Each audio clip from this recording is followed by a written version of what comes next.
Saïd Benguidoum, je suis sociologue, chercheur à l'IREMAM, l'Institut de recherche d'études sur les mondes arabes et musulmans, domicilié à Aix-en-Provence, et je dirige actuellement un grand programme de recherche européen portant sur le devenir des centres-villes et du patrimoine historique à l'heure du réchauffement climatique, donc les différents enjeux que cela soulève et les solutions à apporter pour essayer de faire avancer les choses et surtout prendre en compte donc, cette richesse du patrimoine dans l'identité de ces villes européennes. Alors justement, mon propos sera d'essayer d'expliquer comment on peut monter un programme de recherche transdisciplinaire en combinant justement la réflexion sur la pluridisciplinarité, l'interdisciplinarité, la pluridisciplinarité pour aboutir justement à la transdisciplinarité. Et on verra que la transdisciplinarité permet de concilier à la fois recherche fondamentale ou recherche académique et recherche-action, qui est le but de ce programme de recherche. Alors commençons par le début, pour être le plus clair possible, et montrer justement l'utilité de travailler en réseau, de travailler en équipe, de travailler en partage des savoirs et des savoir-faire. L'interdisciplinarité, on en parle, mais justement on se contente et souvent on s'arrête à ce niveau, à cette échelle de la recherche. Qu'est-ce que l'interdisciplinarité? C'est plusieurs disciplines, plusieurs champs disciplinaires cohabitent ensemble autour d'une même thématique, chacun traitant d'un volet, mais sans qu'il y ait d'interpénétration entre ces différents champs. Or, nous savons que lorsqu'on travaille sur des objets sociétaux, ces objets sont forcément transdisciplinaires. Les différentes disciplines, la sociologie, l'histoire, l'économie, les sciences politiques, la psychologie, la géographie, l'urbanisme, l'architecture, l'anthropologie, les sciences linguistiques, et j'en passe, et je m'excuse pour les autres disciplines que j'oublie, mais qui font partie donc, de cette grande famille de ce qu'on appelle les SHS, les sciences humaines et sociales. Donc ces différentes disciplines travaillent toutes sur le même objet, en ayant des portes d'entrée qui sont différentes. D'où cette grande richesse, d'où la construction de champs disciplinaires effectivement spécifiques, où chaque discipline, par rapport à son objet, a produit ses propres problématiques, ses propres outils, ses propres catégories d'analyse qui permettent de rendre compte, de déconstruire une réalité souvent complexe et de rendre compte un des aspects. Mais c'est toujours un aspect, c'est une approche sociologique sur la ville, c'est une approche géographique sur la ville, c'est une approche urbanistique sur la ville, c'est une approche historique, mais jamais une totalité pensée qui rend compte de cette complexité. La seconde étape, c'est justement d'arriver à passer de cette interdisciplinarité à une pluridisciplinarité, c'est-à-dire qu'arriver à décloisonner les disciplines entre elles, arriver de les faire dialoguer entre elles pour produire des savoirs communs cette fois-ci.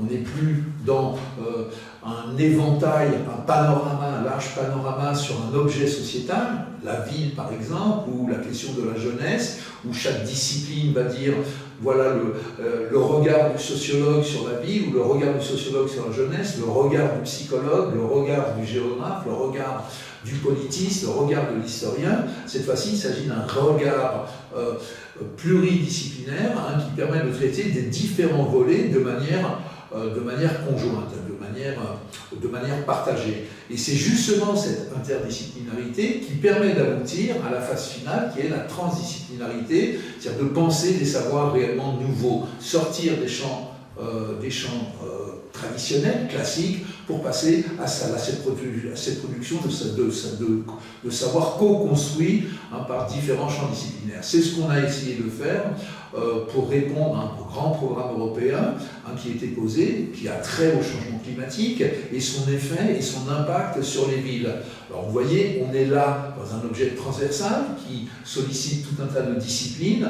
On a décidé de choisir un angle précis mais qui mobilise un certain nombre de disciplines. Cet angle précis, c'est l'habitat historique. L'habitat historique, c'est lui qui fait l'identité de ces villes-là. Demain, cet habitat historique disparaît, l'identité de ces villes disparaît en même temps, de nouvelles identités sans doute apparaîtront, mais ce qui fait pour l'instant cette richesse patrimoniale, est-ce que l'enjeu n'est-il pas d'essayer de le garder, de le conserver, en l'intégrant justement, ces savoirs, ces compétences, ces acquis, hein, en l'intégrant justement aux exigences du réchauffement climatique. Alors on a décidé de travailler en formant un consortium de chercheurs, hein, travaillant sur 4 villes différentes et mobilisant 5 équipes de recherche. Chacune de ces équipes de recherche est constituée de sociologues, d'historiens, d'urbanistes, d'architectes et de politistes. Personnellement, moi je dirige l'équipe marseillaise qui travaille sur la ville de Marseille, les autres villes étant Prague, Vienne, Glasgow.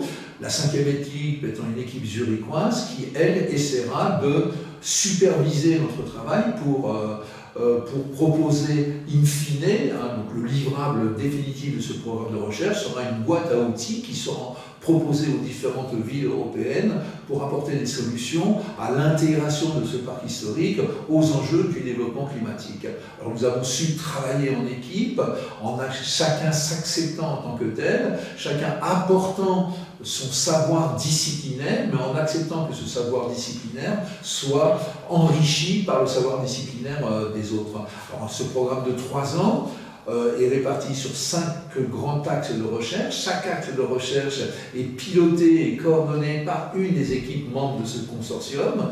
Moi, personnellement, je dirige l'axe 3, qui est donc de réaliser une grande enquête population sur les stratégies, sur les pratiques et les stratégies résidentielles des populations au niveau des 4 villes sur lesquelles nous enquêtons.